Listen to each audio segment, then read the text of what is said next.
Good day, I'm Theodore Henry, and this is your GIS News for Friday, September 22. Government is intent on fast-tracking growth through infrastructure development.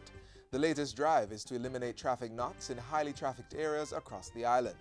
At the first in a series of community dialogues dubbed OPM Live, Prime Minister Holness updated residents of Barbican in St. Andrew on plans to improve traffic flow in the area. At last night's meeting, Mr. Holness revealed that negotiations are in progress for Phase 2 of the Mandela Highway Road Improvement Project. He said work on Marcus Garvey Drive was completed and the improvement of the Constant Spring roadway is to begin shortly. Negotiations are also being had to build a bypass for Montego Bay in St. James, and the first phase of work to ease traffic flow in Barbican is already underway, with completion scheduled for December 2017. When all this is done, traffic will flow much more easily than it is now. You will spend less time in traffic, you will reach work less stressed, and you will come home with a little bit more energy so you can have a little bit more time with your family. Prime Minister Holness also updated residents on plans to improve water, sewerage and housing in the area.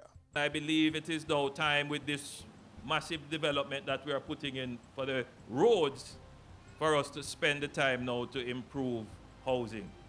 We need to find land in this area and build proper housing so that the people here can become formal home owners through the NHT. $20 million will be allocated by the Ministry of Education to assist with school repairs and upgrades in Southeast St. Mary. This is in addition to the $210 million that was initially allotted to infrastructural and improvement support for schools across the island. Education Minister Ruel Reid made the announcement on Wednesday during a school tour within the constituency. The minister named Devon Penn Primary and Infant School as one of the schools that will be benefiting from the fund. Classrooms will be upgraded and the building repainted. There's also a pest treatment project planned to remove the termite infestation that now exists at the institution. We not only care, but we demonstrate our care by making sure you get the resources to solve problems. He also announced that the $19 million electrical project that is to be undertaken at the St. Mary Technical High School will be completed by August 2018. In other news, Cabinet has approved the relocation of the Ministry of Local Government and Community Development from 85 Hagley Park Road to 61 Hagley Park Road. In making the disclosure Wednesday, Portfolio Minister Desmond McKenzie says the current location in the domes of Hagley Plaza has proven unsuitable to house the ministry. Minister McKenzie says the new property has been assessed and it was determined that it can comfortably house the ministry's core staff. The minister says $130 million has been earmarked for the relocation. Still in local government news, residents of Clarendon are being urged to adhere to the building code to prevent destruction of property in the event of a natural disaster. Portfolio Minister Desmond McKenzie says the parish tops the list of places in the country vulnerable to disasters as a result of improper building practices.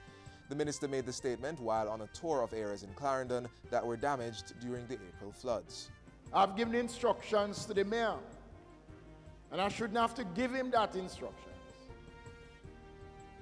that it is time the municipality pay close attention to how people build in the parish of Clarendon.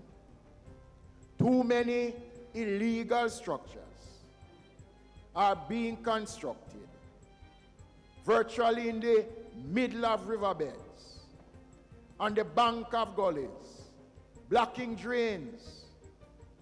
And these are all contributing factors, ladies and gentlemen, to flooding. After the tour, the minister addressed residents at a town hall meeting at the Edwin Allen High School in the parish. At the meeting, he told the audience that the government will be constructing a shelter in the northern part of Clarendon.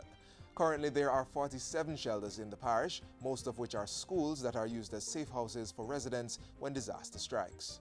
This shelter, when it is retrofitted, will be a lot more comfortable. We are also going to be placing 2 40-foot containers in the northern part of Clarendon that will be stocked with the necessary supplies. One will be in Kellits, and the other one here in Frankfield at the police station. The minister noted that the Office of Disaster Preparedness and Emergency Management and the Labour Ministry will ensure that everything is in place to respond in times of disaster. And finally, starting next year, staff at residential childcare facilities will receive training and counselling services that will better enable them to address the needs of wards in their care. Minister of State in the Youth Ministry, Floyd Green, in making the disclosure on Wednesday, informed that the Child Development Agency, CDA, is developing the modules. The training program will be undertaken in private and state-run residential care facilities. He says the services are crucial for the caregivers and will place them in a better position to take care of the wards. We always speak about the welfare of our children. We often don't speak about the welfare of the staff in the homes. And we have to start dealing with that.